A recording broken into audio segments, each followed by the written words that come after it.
The abuse was not your fault. We can choose how to respond to those wounds, and still, God loves you no matter what it is that you've experienced in your past. God has a way to get you through it. He's the great physician, and He can certainly help you find healing, whatever it is. Finding somewhere safe you can tell your story to is so key in the healing process. Welcome to the Crucible Project Podcast. The Crucible Project is a nonprofit organization committed to creating a world of men and women who live with integrity, grace, and courage, helping them to fulfill their God-given purpose. This podcast will discuss important and sometimes difficult topics while delivering practical life applications with men and women who are currently practicing this work. We are igniting Christ-like change in men and women through experiences of radical honesty and grace. Hello, everyone, and welcome to the Crucible Project Podcast. My name is Andy Spell, and my guest today is Mike Chapman. I want to let everyone know that it's a tough subject, but a subject that is worth talking about and looking into. So, Mike, welcome. Thank you. Glad to be here.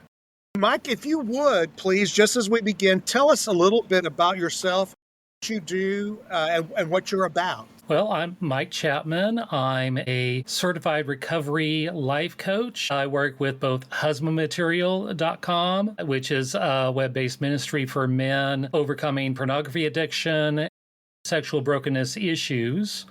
Polar Life Consulting, which is my own company, where I do life coaching from there, and I've got other resources, and also podcast host. I have a podcast for survivors of male sexual abuse, oftentimes childhood sexual abuse or sexual assault or sex trafficking.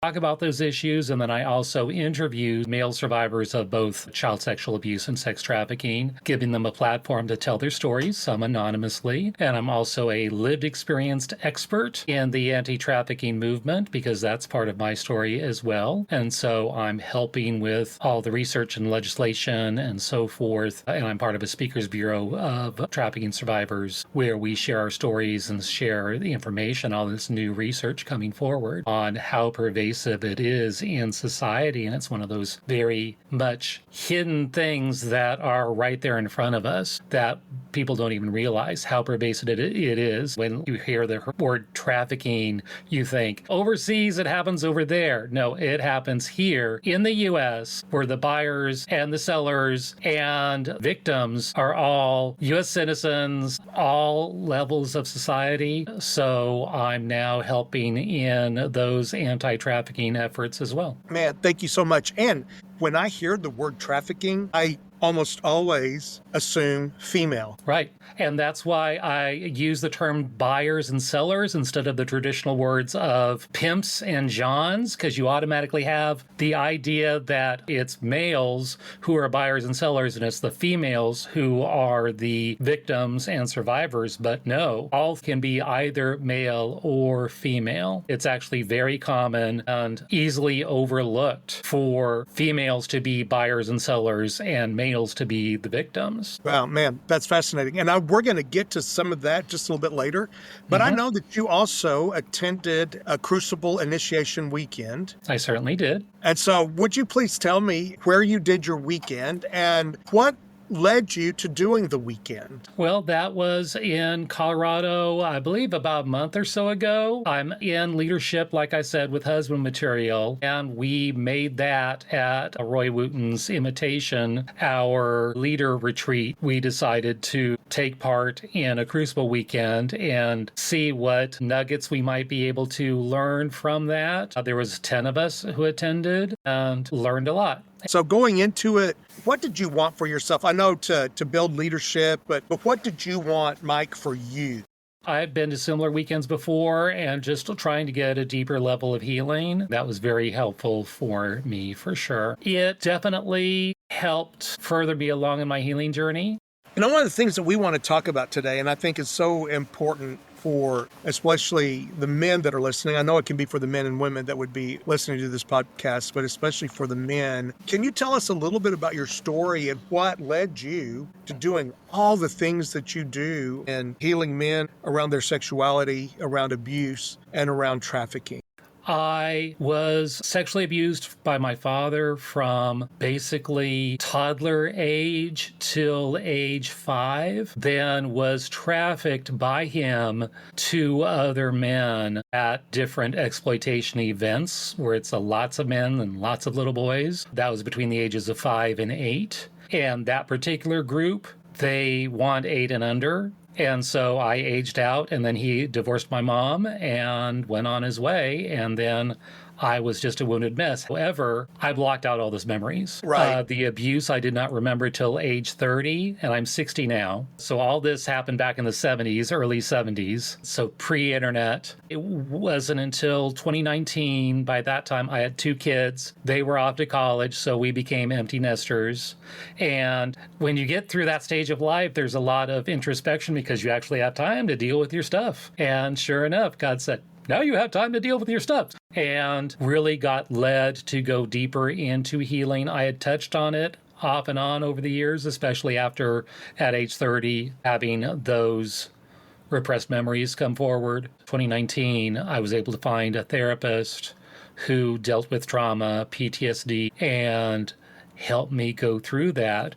And during that time, it was actually on a free online forum discussing my issues. I had some memory gaps, and discussing those things, we were able to deduce that not only was I abused, but I was also trafficked.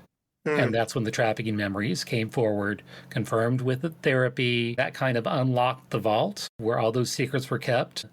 At that point, then, I discovered all of the flashbacks, further confirming those memories. The equivalent of foxhole experiences, only it wasn't a foxhole, but basically reliving a lot of those as I processed all that pain coming out. Then realizing, oh, that's actually called trafficking. So I was trafficked. That was a big mind bomb that so many men don't even have the language to know what they experienced was abuse or trafficking, and you put a label on it, and it takes a while to even process that. That's where I was. And then I started to get more and more healing between therapy, 12-step groups like Celebrate Recovery, and then weekend events and men's ministries, getting tons of healing through therapy from all of that. And now getting involved in the anti-trafficking movement to help bring to light the fact that so many males are survivors. And mostly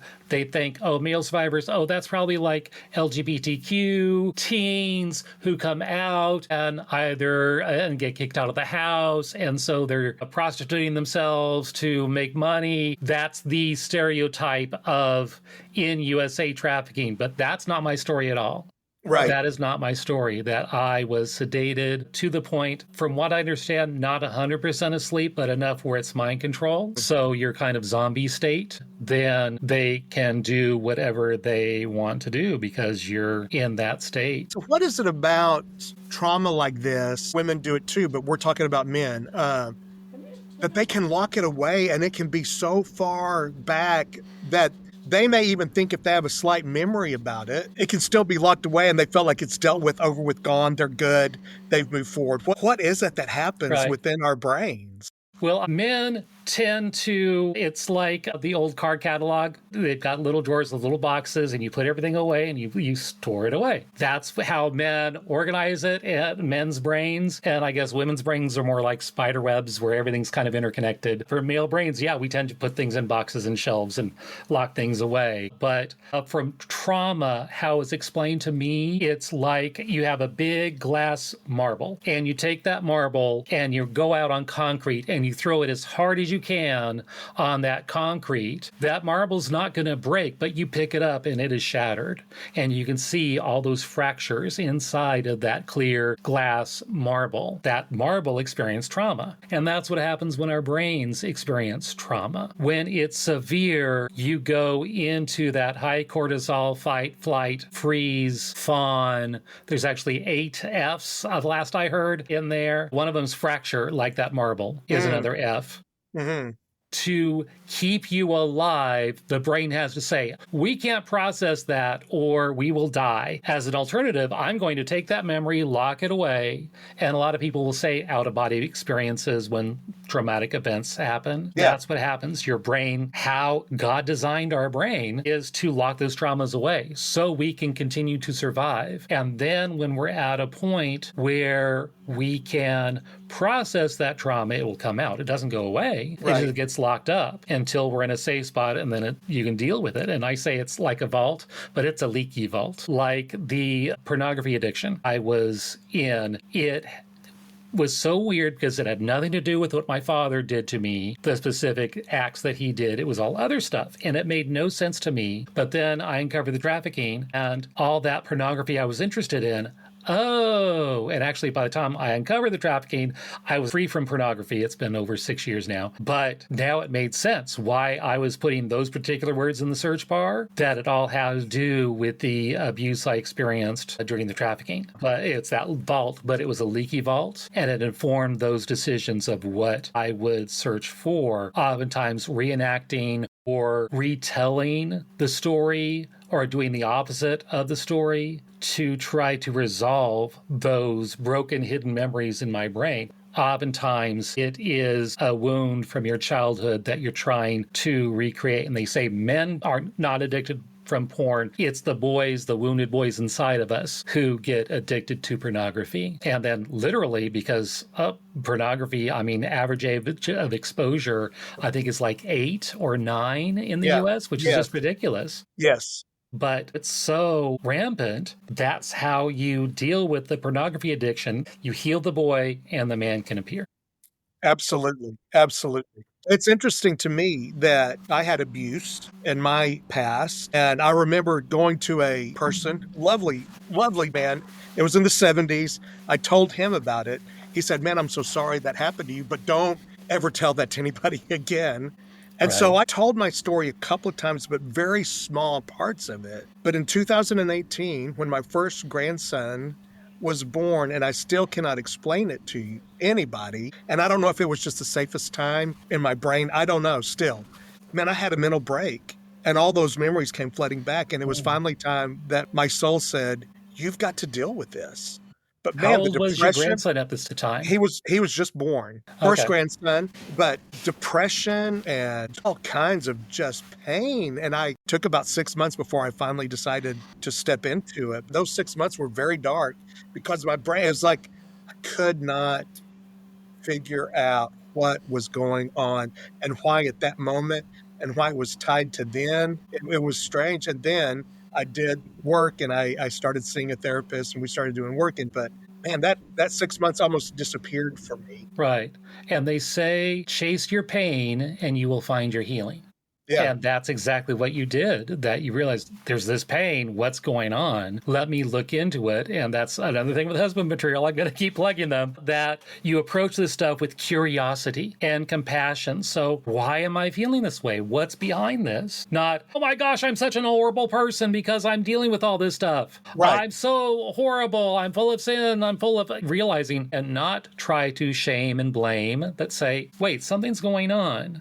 I wonder what that is. So approaching it with curiosity and compassion, that's how you find where those core wounds are, so you can find the healing. Absolutely.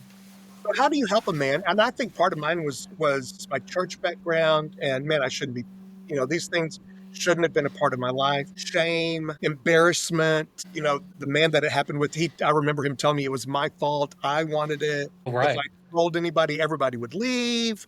I would be alone. I mean, at that age, I bought it all hook, line, and sinker, that it was me. This was me and my issues. What is it about men, especially, and maybe women, but again, about men, that shame and that embarrassment keep us so locked up? I think maybe that's one reason we hide it. So what's our fear? What do you think is at the core of our fear there? Well, you brought up several issues. Let me tackle those one at a time. The concept of grooming you mentioned. Yes. Abusers are so sly that they will not only groom the victim, but groom the gatekeepers. So mom and dad, If they're acting out of a church, which happens quite a bit, it'll be the church leadership. Oh, Bob, he's wonderful. He's so sweet. He helps out. He helps with the nursery. He helps take care of kids. And he is just all over the church, and we just love him to pieces. And he takes an interest in little Joey, mom and dad, or single mom, or whatever. You want to spend some quality time? Well, yeah, I've got several other kids, and I'm sure he would love some quality time. And then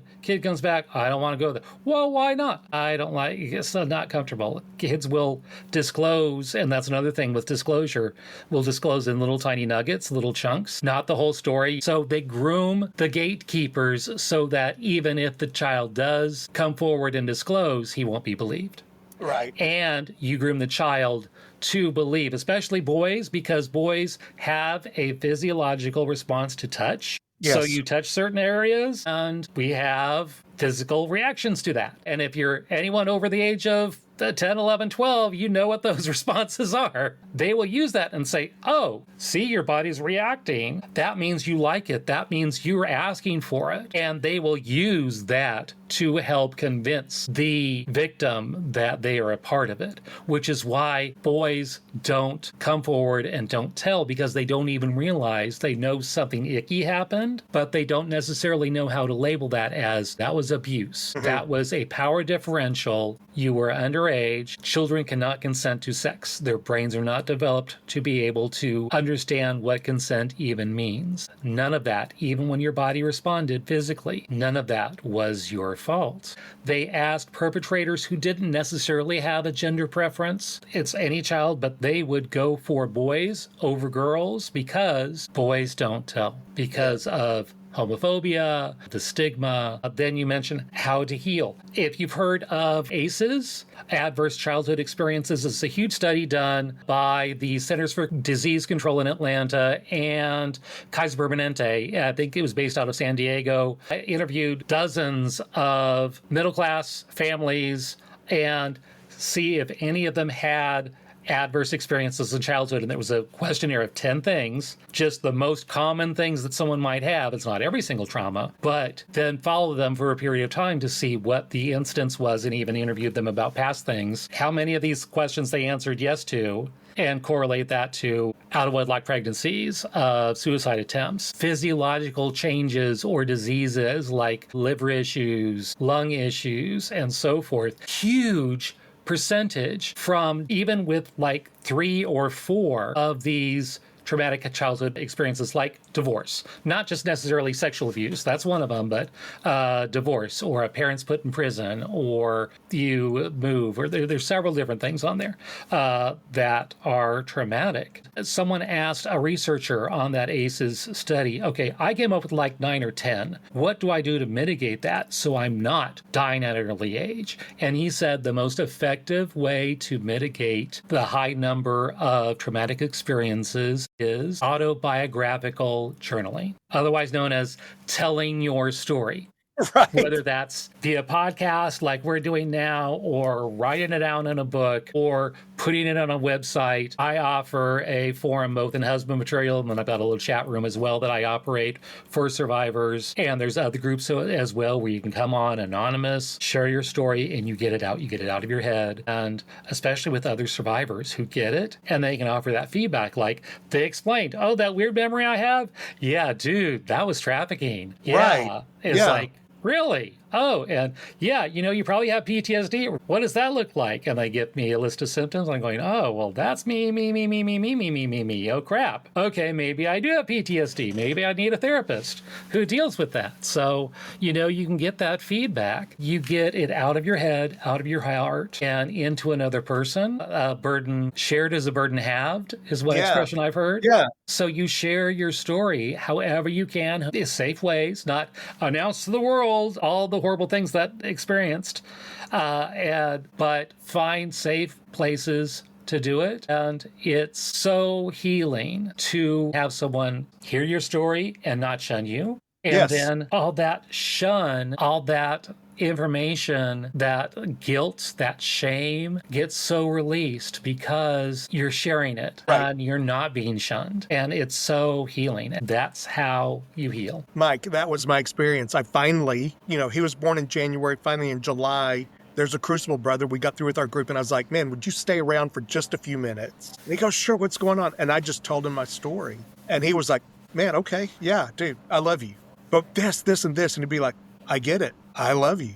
And I was convinced that he would leave or he would shun or he would, and all I got was love. And then I spoke it to another person. I spoke it to 2 or 3 other people. And every time, different people, to therapists, every time I was met with love and understanding and compassion instead of the judgment and the loss that I thought I would have. Man, it is so true. Thank you for sharing that. There is a man or woman who's listening to this right now, and they're still convinced, but you don't understand, Mike. You don't understand, Andy, this. And I've got so much shame around this.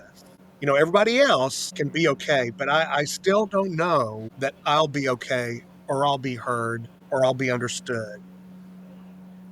What would you say to that person that says, but you don't understand? Whatever it is, whatever happened to you, I know a big issue is when children are abused, they will often act out with other children in similar ways, not knowing that it's bad, just knowing, hey, this grown-up showed me this thing. Want to learn it? Completely innocently, but then as an adult, it's like, oh my gosh, I abused this other kid. Oh my gosh. And it's really, you are not the perpetrator, that adult who did the thing to you that caused you to act out with the others. It was that adult who, it was their fault. It was not your fault. The abuse, and I say this all the time on my own podcast, the abuse was not your fault. We can choose how to respond to those wounds, and still, God loves you. You cannot do anything to remove how much He loves you or lessen how much He loves you. No matter what it is that you've experienced in your past, it's okay. God has a way to get you through it and help you find healing from it. He's the great physician, and He can certainly help you find healing, whatever it is.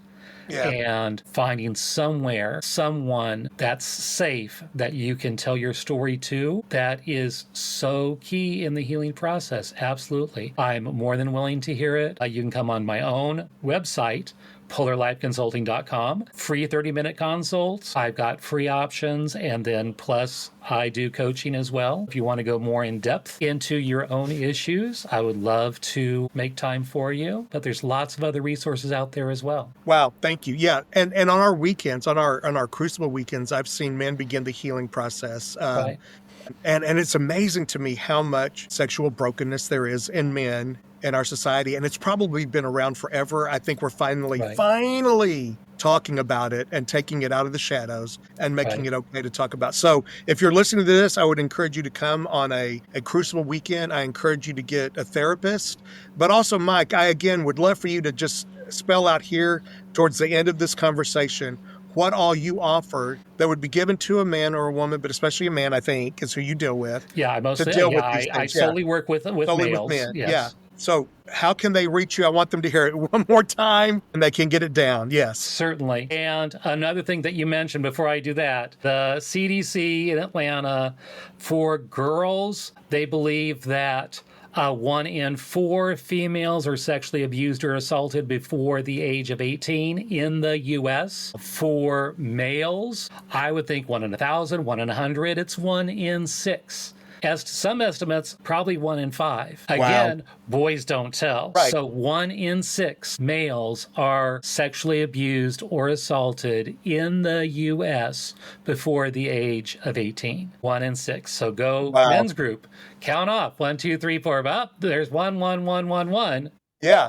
But they're all hiding. They're all not telling the story. That's part of the reason for having my podcast, a safe place where men specifically can come and tell their story. Wow. And so men want to hear stories. There's a lot on there in different perspectives, different ways, some trafficking survivors as well, and some scouts, some priests, some athletes, all different backgrounds of where and when and how this happened. It's amazing. Now, for Polar Life Consulting, again, that's POLAR, polarlifeconsulting.com.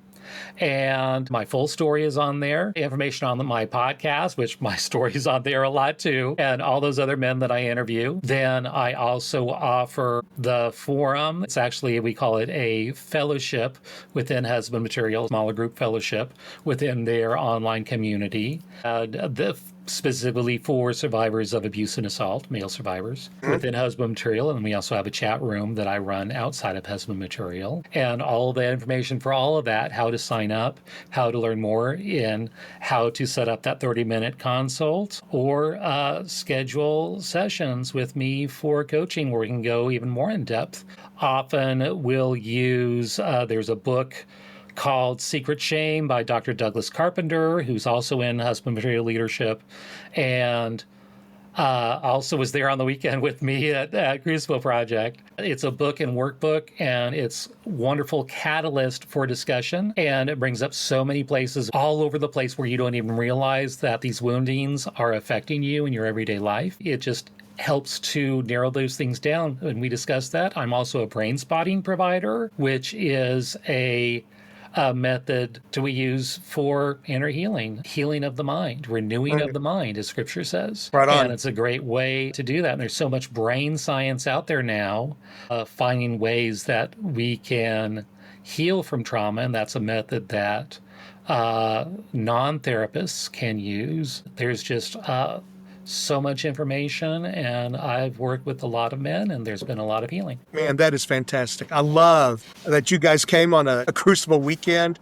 I love that you're letting us know about Husband Material. I believe that some of your leaders are actually coming in July to our Houston weekend, so I'm excited to meet them. Thank you so much for sharing this. Thank you for helping take the myth and the shame and some of the shadow away from this and helping men realize that they can talk about it. There are safe places everywhere. And if it's 1 in 6, then there's more out there than they realize. Thank you so much, Mike. Anything else you want to say to us as we finish today? Thank you, Andy. And again, if you experienced sexual abuse in childhood or trafficking, for that matter, it was not your fault. Man, thank you, Mike. God bless you, brother. Thank you, Andy. For more information about our weekends, please go to thecrucibleproject.org. Or if you're ready to get started on your transformational journey right now, you can connect with one of our Crucible certified coaches for a free 30-minute session at thecrucibleproject.org/coaching. That's thecrucibleproject.org/coaching. If you like what you heard, connect with us on Facebook, Instagram, and Twitter. Rate and review wherever you are listening, and don't forget to subscribe on your preferred podcast platform. Thank you for listening.